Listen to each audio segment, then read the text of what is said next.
Hello everyone. Today we'll be going to discuss about the significance of interpretation of statute की interpretation of statute की importance क्या है, significance क्या है. Mention the different methods of interpretation in nutshell. Different methods को mention करना है interpretation के.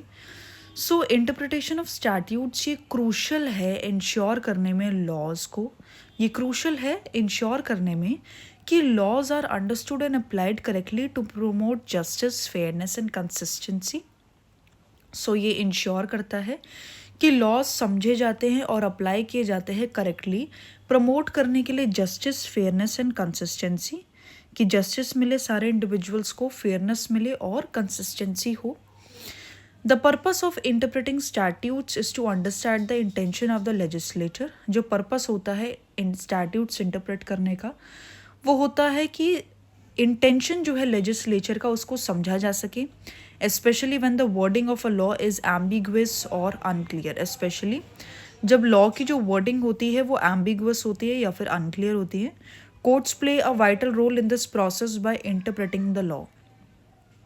कोर्ट्स प्ले करते हैं vital role, courts vital role play करते हैं इस प्रोसेस में by interpreting the law to give effect to the legislative intent. Courts vital role play करते हैं इस प्रोसेस में लॉ को इंटरप्रेट करके, जो कि इफेक्ट देता है to the legislative intent, ensure करता है कि लॉ एड्रेस करते हैं इश्यूज़ को it was meant to resolve.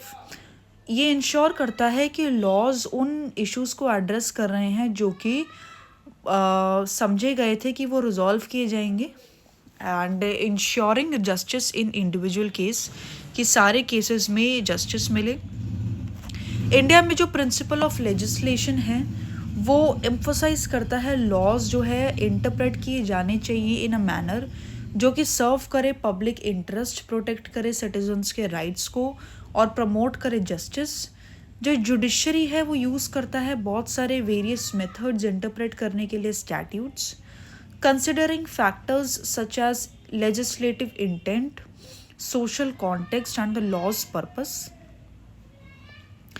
जो जुडिशरी है वो यूज़ करता है बहुत सारे मेथड्स इंटरप्रेट करने के लिए statutes, considering factors such as legislative intent, social context and the law's purpose. Effective interpretation is necessary, effective interpretation necessary है अपहोल्ड करने के लिए rule of law. Filling legislative gaps, legislative gaps को fill करना और अडेप्ट करना उनको to changing societal needs, और अडेप्ट करना उनको जो सोसाइटल नीड्स, जो सोसाइटी की ज़रूरतें हैं वो बदल रही हैं. Significance of statute interpretation, significance क्या होता है स्टैट्यूट इंटरप्रिटेशन का, क्या इंपॉर्टेंस होती है. क्लैरिटी एंड अंडरस्टैंडिंग, लॉज जो है वो इंटरप्रेट किए जाने चाहिए क्लैरिटी इंश्योर करने के लिए. लॉज इंटरप्रेट किए जाने चाहिए क्लैरिटी इंश्योर करने के लिए. एम्बिग्विटीज़ या फिर जो वेग टर्म्स होती हैं स्टैट्यूट में वो रिक्वायर करती हैं जुडिशियल इंटरप्रिटेशन, प्रिवेंट करने के लिए कि कोई कन्फ्यूजन ना हो या फिर किसी भी लॉ का मिस एप्लीकेशन ना हो, कि उसको गलत जगह पे ना यूज़ किया जाए. फेयरनेस एंड जस्टिस, और क्या इंपॉर्टेंस है स्टैट्यूट ऑफ इंटरप्रिटेशन की, इंटरप्रिटेशन ऑफ स्टैट्यूट्स की. सो जो फेयरनेस मिले और जस्टिस हो, कोर्ट्स यूज़ करते हैं इंटरप्रिटेशन को फेयरनेस अचीव करने के लिए कि जो सही है वही जीते. एंड स्पेशली जब एप्लीकेशन होता है लॉ का किसी भी पर्टिकुलर केस में, वो लीड कर रहा है इनजस्टिस, अगर किसी को इनजस्टिस मिल रहा है. लेजिस्लेटिव इंटेंट, जो इंटरप्रिटेशन है वो इंश्योर करता है कि लॉस अप्लाई किए जा रहे हैं according to the intention of the legislature, according to the intention of the legislature, even when the statute's language is unclear और इनकम्प्लीट. इवन व्हेन जब स्टैट्यूट की जो लैंग्वेज है वो अनक्लियर है या फिर इनकम्प्लीट है. कंसिस्टेंसी एंड प्रेसिडेंट, जो जुडिशियल इंटरप्रिटेशन है वो इंश्योर करता है कि जो एप्लीकेशन है लॉज का वो कंसिस्टेंट है ओवर टाइम, प्रिजर्व करता है stability in the legal system. जो जुडिशियल इंटरप्रिटेशन होता है वो इंश्योर करता है कि जो लॉज अप्लाई हो रहे हैं वो कंसिस्टेंट रहे टाइम के साथ और स्टेबिलिटी रहे लीगल सिस्टम में. ये गैप्स फिल करता है. समटाइम्स कभी कभी क्या होता है स्टैट्यूट्स एड्रेस नहीं कर पाते हैं स्पेसिफिक इश्यूज जो कि अराइज होते हैं रियल लाइफ सिचुएशंस में. स्टैट्यूट्स एड्रेस नहीं कर पाते हैं स्पेसिफिक इश्यूज जो कि अराइज हो पाते हैं रियल लाइफ सिचुएशंस में। कोर्ट्स यूज़ करते हैं इंटरप्रिटेशन, कोर्ट्स इंटरप्रेट करते हैं गैप्स फिल करने के लिए और लॉज बनाने के लिए जो कि एप्लीकेबल होते हैं टू न्यू कॉन्टेक्स्ट, जो कि एप्लीकेबल होते हैं to new context. Methods of interpretation, बहुत सारे सेवरल मेथड्स होते हैं स्टैट्यूट्स इंटरप्रेट करने के इंडिया में, each with its own approach to determine the meaning of a law. बहुत सारे सेवरल मेथड्स होते हैं स्टैट्यूट्स इंटरप्रेट करने के, और हर एक जो है अपने खुद की अप्रोच से होता है डिटरमाइन करने के लिए the meaning of a law. This include literal rule, ये इंक्लूड करता है लिटरल रूल। ये मेथड फोकस करता है on the plain and ordinary meaning of the words used in a statute. ये मेथड फोकस करता है ऑन द प्लेन, ये मेथड फोकस करता है on the plain and ordinary meaning of the words. ये method use किया जाता है, ये मेथड फोकस करता है प्लेन और ऑर्डिनरी मीनिंग पे ऑफ द वर्ड्स जो कि एक स्टैट्यूट में यूज़ होते हैं।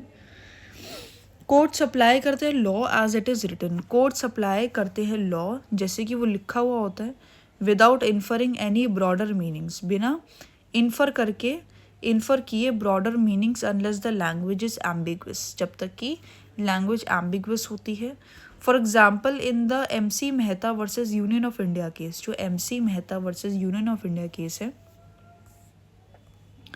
सुप्रीम कोर्ट फॉलो करता है literal meaning of pollution control laws. जो सुप्रीम कोर्ट है वो फॉलो करता है literal meaning of pollution control laws. Golden rule allow करता है लिटरल रूल का मॉडिफिकेशन, मतलब कि गोल्डन रूल अलाउ करता है मॉडिफाई करना लिटरल रूल को अगर वो अप्लाई करता है plain meaning leads to absurdity और injustice. If applying the plain meaning leads to absurdity और इनजस्टिस। कोर्ट्स यूज करते हैं इस रूल को इंटरप्रेट करने के लिए स्टैट्यूट इन अ वे जो कि अवॉइड करता है अनरीजनेबल आउटकम्स। कोर्ट्स यूज करते हैं इस रूल को इंटरप्रेट करने के लिए स्टैट्यूट इन अ वे जो कि अवॉइड करता है unreasonable outcomes. For instance if a statute is unclear, for instance अगर स्टैट्यूट क्लियर होता है लेकिन उसका जो एप्लीकेशन है वो अनजस्ट रिजल्ट लेके आ रहा है। अगर स्टैट्यूट क्लियर है, बिल्कुल क्लियर है स्टैट्यूट, लेकिन उसका जो एप्लीकेशन है जब हम उस स्टैट्यूट को अप्लाई कर रहे हैं तो उससे जो है अनजस्ट रिजल्ट आ रहा है, उससे वो रिजल्ट नहीं आ रहा जो आना चाहिए, तो गोल्डन रूल अप्लाई किया जाता है। इंटरप्रिटेशन को मॉडिफाई करने के लिए। अब मिसचीफ रूल क्या होता है, ये हम पहले भी पढ़ चुके हैं कि जो मिसचीफ रूल होता है ये मेथड फोकस करता है प्रॉब्लम। मिसचीफ का मतलब क्या होता है, प्रॉब्लम। तो इन स्टैट्यूट में क्या प्रॉब्लम है, क्या मिसचीफ है, उसको आइडेंटिफाई करने के लिए ये मेथड फोकस करता है आइडेंटिफाई करना जो प्रॉब्लम होती है या फिर मिसचीफ होती है जो कि स्टैट्यूट इंटेंड करता है एड्रेस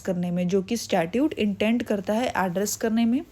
कोर्ट्स इंटरप्रेट करते हैं स्टैट्यूट का उस तरीके में, कोर्ट्स स्टैट्यूट्स को कुछ इस तरीके से इंटरप्रेट करते हैं दैट एलिमिनेट्स द मिसचीफ, जो कि मिसचीफ को, जो प्रॉब्लम होती है उसको एलिमिनेट कर दे, ख़त्म कर दे, और प्रमोट करे इंटेंटेड रेमेडी, मतलब जिस इंटेंट के लिए, जिस ज़रूरत के लिए वो स्टैट्यूट बनाया गया था, अब उसकी क्या रेमेडी होनी चाहिए उसके लिए उसको प्रमोट करता है।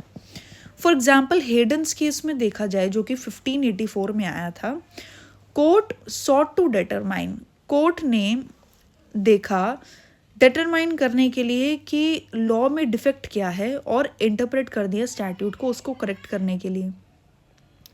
सो ये रूल ऑफन यूज़ किया जाता है टू अप्लाई लॉज को अप्लाई करने के लिए टू मॉडर्न डे इश्यूज़। ये रूल अप्लाई किया जाता है लॉज को अप्लाई करने के लिए टू मॉडर्न डे इश्यूज़।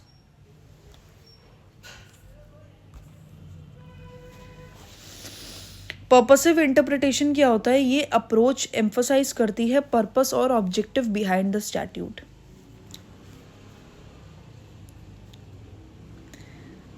ये अप्रोच एम्फसाइज करती है पर्पस या फिर ऑब्जेक्टिव बिहाइंड द स्टैट्यूट। ये अप्रोच एम्फसाइज करती है पर्पस या फिर ऑब्जेक्टिव क्या होता है स्टैट्यूट के पीछे।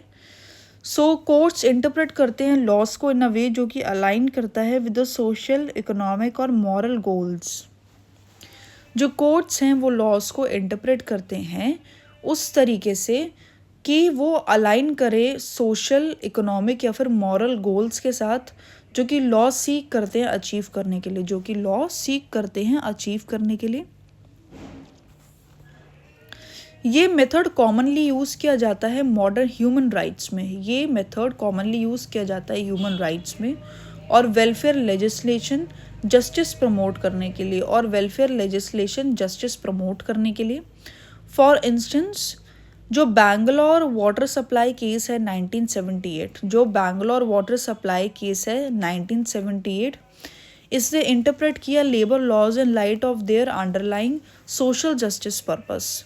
जो बैंगलोर वाटर सप्लाई केस है 1978, उसने इंटरप्रेट किया labour laws in the light of their underlying social justice purpose,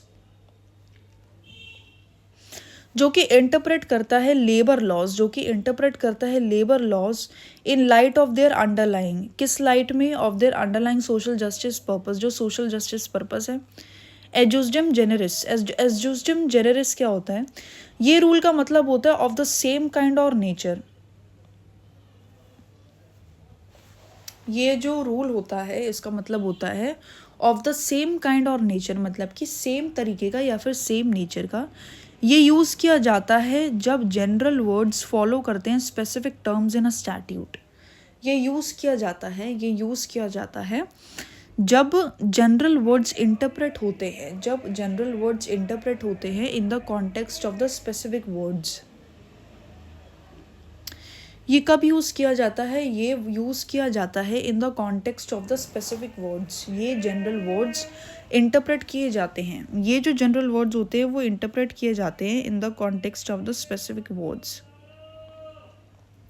जो कि उनको प्रोसीड करते हैं। ये जनरल वर्ड्स यूज़ किए जाते हैं, इंटरप्रेट किए जाते हैं in the context of the specific words, in the context of the specific words, जो कि उनको प्रोसीड करते हैं। फॉर एग्जाम्पल, अगर एक स्टैट्यूट रेफर कर रहा है टू कार्स, ट्रक्स और अदर व्हीकल्स, तो जनरल वर्ड्स है व्हीकल्स, जो कि इंटरप्रेट किया जाएगा to include only those type of vehicles जो कि सिमिलर है to cars and trucks. Then we have noscitur और सॉसीज। ये रूल का मतलब है कि वर्ड जो है वो जाना जाता है by the company it keeps, जो कि उसकी कंपनी जो वो रख रहा है। इसका मतलब है कि जो वर्ड्स समझे जाते हैं in the context of the surrounding words.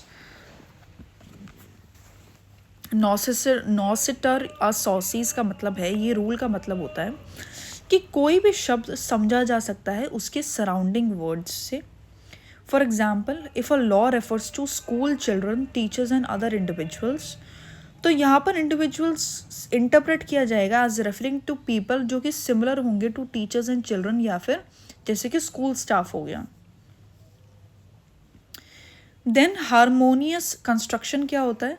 जब दो प्रोविजंस ऑफ अ स्टैट्यूट, जब दो प्रोविजंस जो कि एक स्टैट्यूट के होते हैं वो कॉन्फ्लिक्ट करते हैं, जब दो प्रोविजंस एक स्टैट्यूट के कन्फ्लिक्ट करते हैं, तो कोर्ट्स इस मेथड को यूज़ करते हैं इंटरप्रेट करने के लिए उनको इन अ वे जो कि अवॉइड करे इनकन्सिस्टेंसी, इंश्योर करे दोनों प्रोविजंस को एग्जिस्ट करें, इंश्योर करे कि दोनों प्रोविजंस को एग्जिस्ट करें।